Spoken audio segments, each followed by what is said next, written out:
السلام علیکم ورحمۃ اللہ وبرکاتہ۔ بسم اللہ الرحمن الرحیم۔ حضرت محمد صلی اللہ علیہ وسلم نے ارشاد فرمایا، جس نے وضو کرنے سے پہلے پہلا کلمہ پڑھ لیا، اللہ تعالیٰ وضو کے ہر قطرے پر ایک فرشتہ کھڑا کر دے گا جو قیامت تک کلمہ پڑھتا رہے گا، جس کا ثواب کلمہ پڑھنے والے کو اور سب کو بتانے والے کو قیامت تک ملتا رہے گا۔ اکثر لوگوں کی شکایت ہوتی ہے، ہماری نیند اچھی نہیں ہے اور رات میں کئی مرتبہ ہماری آنکھ کھل جاتی ہے اور اس وجہ سے ہماری نیند خراب ہوتی ہے۔ ہم میں سے شاید کوئی بھی ایسا نہیں جو رات میں 1 یا 2 مرتبہ نہ جاگتا ہو، کیونکہ کبھی کسی فکر یا پریشانی کی وجہ سے اور کبھی برا خواب دیکھنے پر انسان اچانک بیدار ہو جاتا ہے۔ کبھی اس چیز کا مشاہدہ کیا ہے کہ رات 3 سے 5 بجے کے دوران آپ کی عموماً آنکھ کھل جاتی ہے۔ یہ سردیوں کے موسم کی بات کر رہا ہوں اور اس لمحے کے دوران آپ اچانک سے جاگ جاتے ہیں۔ یقیناً بہت سے لوگوں کے ساتھ ایسا ہوتا ہوگا، شاید ہم نے کبھی غور و فکر ہی نہیں کیا ایسا کیوں ہوتا ہے، تو آج ہم اس کے بارے میں بات کریں گے کہ ایسا کیوں ہوتا ہے۔ کون ہے جو اس وقت آپ کو نیند سے جگاتا ہے؟ کون سی وہ مخصوص گھڑی ہے جس سے آپ رات کے وقت جاگ جاتے ہیں؟ کون اس وقت آپ کو بار بار پکار رہا ہوتا ہے؟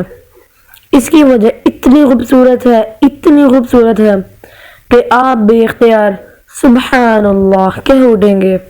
آگے بڑھنے سے پہلے آپ سے گزارش ہے کہ ہماری ویڈیو کو لائک اور شیئر کیجیے۔ محترم بھائیوں اور بہنوں، دنیا میں ہر امیر و غریب، نیک و بد کو قدرت کے قانون کے تحت دکھوں اور غموں اور پریشانیوں سے کسی نہ کسی شکل میں ضرور واسطہ پڑتا ہے، اور دنیا مصیبتوں اور غموں اور پریشانیوں کا گھر ہے۔ اللہ کے رسول نبی کریم صلی اللہ علیہ وسلم کا فرمان بھی ہے، بعض لوگ اولاد کی نافرمانی کی وجہ سے پریشان ہیں، کچھ لوگ مال و اسباب کے ختم ہو جانے پر غم میں ڈوبے رہتے ہیں۔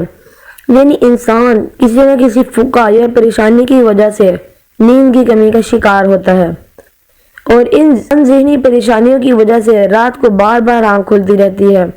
لیکن عموماً ایسا ہوتا ہے رات کے مخصوص وقت یعنی 3 سے 5 بجے کے دوران ہم اچانک سے جاگ جاتے ہیں، اور گرمیوں کے موسم میں یہ وقت تبدیل ہو جاتا ہے۔ اس لمحے میں ہم اچانک جاگ جاتے ہیں۔ یہ صورتحال بہت سے کم لوگوں کے ساتھ پیش آتی ہے۔ یقیناً بہت کم لوگوں کے ساتھ ایسا ہوتا ہوگا، لیکن شاید کبھی آپ نے اس بات پر غور و فکر نہیں کیا ہوگا کہ ایسا کیوں ہوتا ہے۔ اگر ایسے ہو تو اس وقت آپ کو کیا کرنا چاہیے؟ چلے نبی کریم صلی اللہ علیہ وسلم کی احادیث مبارکہ کی روشنی میں آپ حضرات کو بتاتے ہیں کہ ایسا کیوں ہوتا ہے۔ آپ کو حضرات کو احادیث اور جدید سائنس کی روشنی میں بھی اس بات کے بارے میں بتائیں گے، اور اگر دوبارہ آپ کے ساتھ ایسا ہو تو اس وقت آپ کو ایسا کیا کرنا چاہیے جس سے آپ کو زندگی کی ہر خوشی مل جائے۔ اگر آپ رات 3 سے 5 بجے کے درمیان اچانک بیدار ہو جاتے ہیں، اچانک نیند سے جاگ جاتے ہیں، تو یاد رکھیں آپ کسی مرض میں مبتلا نہیں، آپ کسی بیماری میں مبتلا نہیں، بلکہ آپ خوش نصیب ہیں، کیونکہ اس لمحے کے دوران آپ کا رب آپ کو یاد کرتا ہے۔ یہ رحمت کے فرشتے ہوتے ہیں جو آپ کو بار بار نیند سے اٹھاتے ہیں، نیند سے جگاتے ہیں۔ رات کے وقت اللہ تعالیٰ اپنے بندوں کے زیادہ قریب ہوتا ہے تاکہ وہ ان کے لیے رحمت اور توبہ کے دروازے پوری طرح کھول دے۔ حضرت ابو ہریرہ رضی اللہ تعالی عنہ سے روایت ہے کہ حضور اکرم نبی کریم صلی اللہ علیہ وسلم نے فرمایا، ہمارا بزرگ و برتر پروردگار ہر رات آسمانی دنیا پر نزول فرماتا ہے۔ جب آخری تہائی حصہ باقی رہ جاتا ہے تو آواز دیتا ہے اور اعلان کرتا ہے، کون ہے جو مجھ سے دعا کرے اور میں اس کی دعا کو قبول کروں؟ کون ہے جو مجھ سے سوال کرے اور میں اس کی مطلوبہ چیز عطا کروں؟ کون ہے جو مجھ سے بخشش طلب کرے اور میں اسے بخش دوں؟ حضرت ابو سعید خدری رضی اللہ تعالی عنہ اور حضرت ابو ہریرہ رضی اللہ تعالی عنہ سے مروی ہے کہ رسول اکرم صلی اللہ علیہ وسلم کو ہم نے فرماتے ہوئے سنا، اللہ تعالیٰ توقف فرماتے ہیں یہاں تک کہ 1/3 رات گزر جاتی ہے تو آسمانی دنیا پر نزول فرماتا ہے اور آواز دیتا ہے کوئی مغفرت کا طلبگار کہ میں اس کی مغفرت کروں؟ کوئی ہے توبہ کرنے والا کہ میں اس کی توبہ قبول کروں؟ اور ہے کوئی سائل کہ میں اسے عطا کر دوں؟ اور کوئی مجھ سے مانگنے والا، دعا کرنے والا کہ میں اس کی دعا قبول کروں؟ حتیٰ کہ فجر طلوع ہو جاتی ہے۔ دوستوں، ان احادیث کا مقصد یہ ہے کہ آپ کو اس قیمتی وقت کی اہمیت بتاتے چلیں کہ یہ وقت کتنی اہمیت کا حامل ہے۔ جب ہمارا مالک، جب ہمارا پروردگار، جب ہمیں پیدا کرنے والا خود ہی ہمیں آواز دیتا ہے کہ مانگ لو مجھ سے جو بھی اس وقت مجھ سے مانگنا چاہے، میں اس کی دعا کو قبول کروں گا۔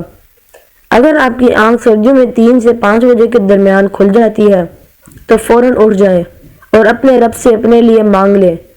ان فرامین کا سائنسی فائدہ بھی آپ کو بتاؤں گا، کیونکہ ہمارے ہاں بعض لوگ ہر چیز میں سائنسی وجوہات ڈھونڈنے کی کوشش کرتے ہیں، تو ان کو سائنسی وجہ بھی بتا دیتے ہیں اور اللہ تعالیٰ سے دعا کرتے ہیں کہ اللہ تعالیٰ انہیں ہدایت دے اور اللہ تعالیٰ انہیں سیدھا راستہ دکھائے۔ حضرت سیدنا عبادہ بن صامت رضی اللہ تعالی عنہ سے روایت ہے کہ انہوں نے نبی کریم صلی اللہ علیہ وسلم کو فرماتے ہوئے سنا۔ آپ صلی اللہ علیہ وسلم نے فرمایا، جو شخص رات کو جاگ اٹھے اور دعا کرے یا اللہ مجھے بخش دے، اس کی دعا قبول ہوگی۔ اگر وضو کرے اور نماز پڑھے تو نماز قبول ہوگی۔ یاد رکھیں کہ نماز سے مراد نماز تہجد ہے۔ دوسری حدیث سماعت فرمائیں۔ حضرت ابو سعید خدری رضی اللہ تعالیٰ عنہ سے روایت ہے کہ نبی کریم صلی اللہ علیہ وسلم نے فرمایا، جب تم میں سے کوئی شخص ایسا خواب دیکھے جسے وہ پسند کرتا ہے تو وہ اللہ کی طرف سے ہے، اسے اللہ تعالیٰ کا شکر ادا کرنا چاہیے، اور اگر اس کے علاوہ کوئی ایسی چیز دیکھے جسے وہ ناپسند کرتا ہے تو وہ شیطان کی طرف سے ہے، اس کے شر سے پناہ مانگے، اس کا ذکر کسی سے نہ کرے تو وہ اس کو نقصان نہیں پہنچائے گا۔ اکثر دوست بنے ہوا بیان کر رہے ہوتے ہیں اور تعبیرات پوچھ رہے ہوتے ہیں، تو اس بات کو ملحوظ خاطر رکھیں کہ بہتر ہے کہ آپ برے خوابوں کی تعبیر نہ پوچھیں، اور جب بھی رات کو آنکھ کھلے تو نبی کریم صلی اللہ علیہ وسلم کی ان فرامین پر، آپ صلی اللہ علیہ وسلم کی ان احادیث پر ضرور عمل کریں اور اپنے رب سے اپنے لیے دعا مانگتے رہیں۔ دوستوں، قرآن مجید کی صورت میں اللہ تعالیٰ نے مومن بندوں کی یہ صفت بیان فرمائی ہے کہ وہ رات کے وقت میں تھوڑا عرصہ سویا کرتے ہیں اور آخر رات میں مغفرت مانگا کرتے تھے، یعنی گناہوں سے معافی مانگا کرتے تھے۔ دوستوں، ہر چیز کے پیدا ہونے کا اور پرورش پانے کا ایک خاص موسم ہوتا ہے۔ ہریالی اور خوبصورتی بہار کے موسم میں دیکھنے کو ملتی ہے۔ اسی طرح چاند 29 دن کے سائیکل کے بعد پھر سے نزول لینا شروع کر دیتا ہے۔ اسی طرح سردیوں کے موسم میں رات 3 سے 5 بجے کے درمیان روحانی دنیا کے بہار کا موسم ہوتا ہے، رحمت کے نزول کا وقت ہوتا ہے، اور اللہ تعالیٰ چاہتا ہے کہ بندہ اپنی نیند سے اٹھے اور اپنی خواہشوں کا اظہار کرے۔ اس وقت رب کائنات تمام خزانے بانٹنے کے لیے بےتاب ہوتا ہے، اور سائنسدانوں نے بہت ریسرچ کے بعد، بہت زیادہ تحقیق کے بعد لوگوں کو اس بات سے آگاہ کیا ہے، لوگوں کو اس بات سے باخبر کیا ہے کہ صبح سویرے اٹھنے کے بعد سب سے پہلا کام ایکسرسائز کرنی چاہیے، یعنی نماز پڑھنی چاہیے۔ اور جدید سائنس تو یہ بھی کہتی ہے کہ نماز ایک بہترین ایکسرسائز ہے، نماز ایک بہترین مشق ہے، نماز ایک بہترین ورزش ہے۔ اس کے ہر رکن کے الگ الگ فوائد ہیں۔ نماز سے جسم کی تمام بیماریاں ختم ہو جاتی ہیں۔ اس لیے نبی کریم صلی اللہ علیہ وسلم نے 1400 سال پہلے جو حکم دیا، آج اربوں روپے خرچ کر کے سائنس اس کو سچ ثابت کرنے میں لگی ہے، لیکن کچھ لوگ اب بھی اسلام میں کیڑے نکالنے پر گامزن ہیں، ابھی بھی وہ عیب تلاش کرنے کی کوششیں کرتے رہتے ہیں اور ہمیشہ منہ کی کھاتے ہیں۔ اگر آپ کی اس لمحے آنکھ کھلتی ہے تو ضرور اٹھیے، وضو کیجیے تاکہ آپ اچھی طرح جاگ جائیں اور پاک ہو جائیں، یا کچھ دیر کے لیے لمبے لمبے سانس لیں، زور زور سے ہوا کو باہر نکالیں تاکہ آپ کے جسم سے بیماریاں خارج ہوں۔ چند رکعت نماز پڑھیں، کیونکہ نماز سے آپ کی ایکسرسائز ہو جائے گی۔ اور سجدہ کرتے وقت جب آپ نیچے کو جھکتے ہیں، جب آپ سر کو نیچے زمین پر ٹیکتے ہیں تو دماغ کو زیادہ خون ملتا ہے۔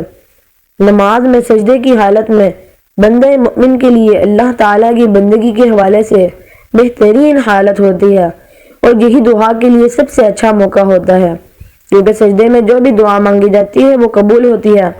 اور ایسا کیوں نہ ہو کسی مومن کے لیے اپنے رب کے سامنے عاجزی کو اختیار کرنا، اپنی پیشانی کو جھکانا اور اس کے قدموں میں رکھ دینا بہت محبوب بات ہوتی ہے۔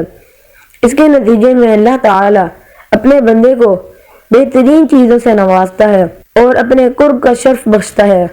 رات کو سردیوں میں 3 سے 5 بجے کے درمیان آنکھ کھلنے کے پیچھے کیا اشارہ ملتا ہے اور یہ اچھا شگون ہے یا نہیں؟ رات کو 3 سے 5 بجے کے درمیان کا وقت تہجد کا وقت ہوتا ہے۔ اس وقت انسان کی آنکھ کیوں کھلتی ہے؟ تہجد کے بارے میں کہ تعالی شانہ کا ارشاد ہے، اور رات کے کچھ حصے میں تہجد پڑھ لیا کرو جو آپ کے حق میں زائد چیزیں ہیں۔ کیا عجب ہے کہ آپ کا رب آپ کو مقام محمود میں جگہ دے۔ یاد رکھیں یہ مقام محمود ایک خاص جگہ کا نام ہے جو آپ صلی اللہ علیہ وسلم کو نصیب ہوگا۔ مقام محمود مقام شفاعت کبریٰ ہے جس پر قیامت کے دن فائز ہو کر آپ صلی اللہ علیہ وسلم اپنی امت کی بخشش کرائیں گے۔ مذکورہ ارشادات کی روشنی میں مسلمانوں کو چاہیے رات کو جس وقت آنکھ کھل جائے وضو کر کے 2 رکعت یا 4 رکعت یا 6 رکعت یا 8 رکعت